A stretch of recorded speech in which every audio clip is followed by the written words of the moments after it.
All right, so back here at home, switching gears, talking about the tropics because it's a 70% chance we see Tropical Storm Dolly in the eastern North Atlantic, just off the west coast of Africa, west of the Cape Verde Islands. This will get the name Dolly. Remember, that has nothing to do with, unfortunately, the Queen of Country. Remember that, yes, this name has been around since the 1950s, just has never been retired, and these names, they recycle every 6 years.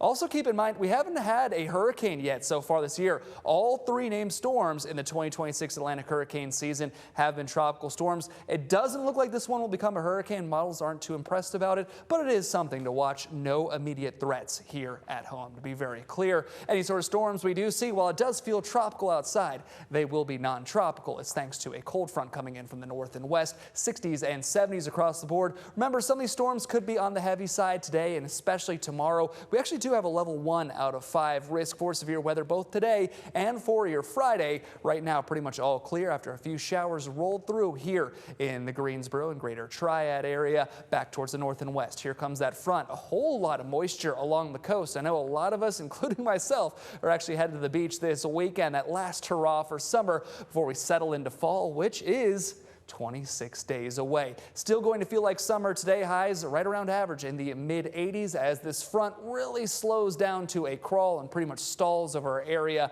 by the end of the work week into the weekend. Really depends on where this front stalls. That's going to be a major key for this weekend's forecast. Right now, it looks like it's going to stall just down to our south and east. That means slightly drier air can filter in behind it. That would largely keep us storm free.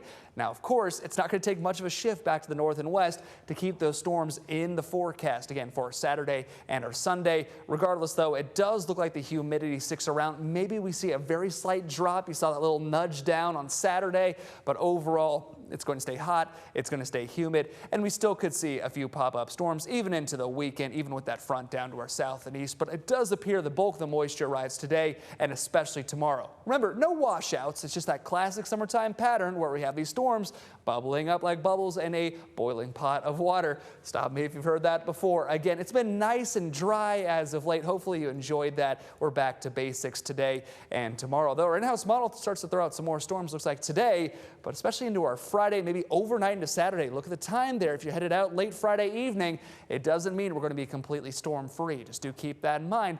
A lot of us do remain dry through the vast majority of the days ahead.